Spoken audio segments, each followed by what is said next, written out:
নমস্কার। Spiritual bulletin এক্সট্রাস চ্যানেলের সকল শ্রোতা ও দর্শককে জানাই সাদর সুস্বাগতম। আমাদের চ্যানেলে প্রশ্ন এসছে, আমরা দীক্ষা নিতে চাই, কিন্তু কিভাবে সদ্গুরু চিনব? এই প্রশ্নের উত্তর নিয়ে আমরা আলোচনা করব। আর সেই আলোচনা আমরা করব স্বামী ভূতেশানন্দজির লেখা থেকে।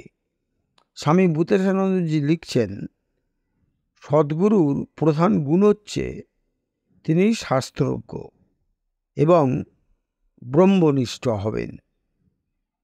তাঁর আচরণ শাস্ত্রসম্মত হবে।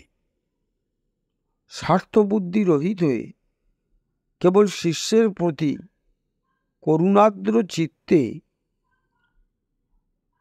অজ্ঞান সমুদ্র থেকে উদ্ধারের উপায় উপদেশ করবেন সদ্গুরু।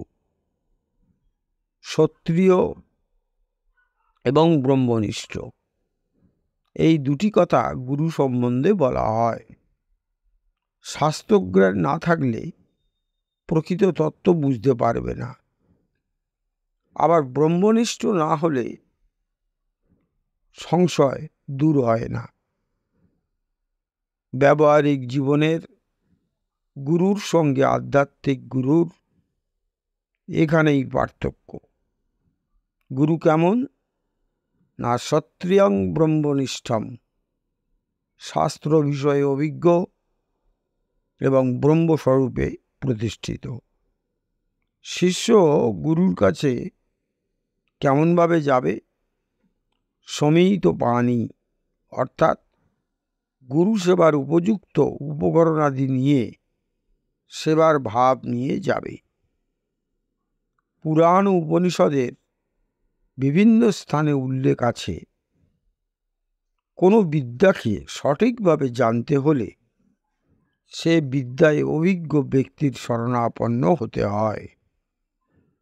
বিশেষত অধ্যাত্মবিদ্যা সম্বন্ধে নির্দেশ আছে যে, যারা সংসার দাবানলতীর্থ, সংসারের দুঃখতাপে জর্জরিত, তারা দুঃখ নিবৃত্তির জন্য গুরুর কাছে গিয়ে একান্তভাবে উপদেশ প্রার্থনা করবে।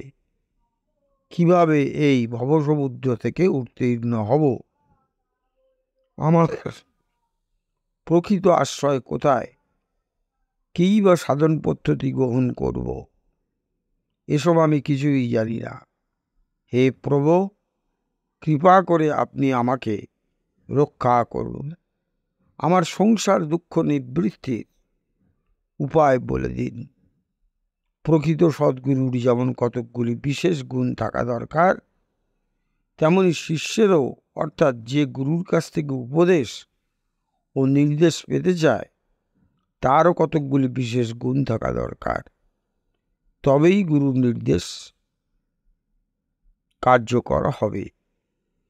সেই গুণগুলি হল পরিত্রাতা, গুরুর প্রতি শ্রদ্ধা ও তাঁর কথায় বিশ্বাস।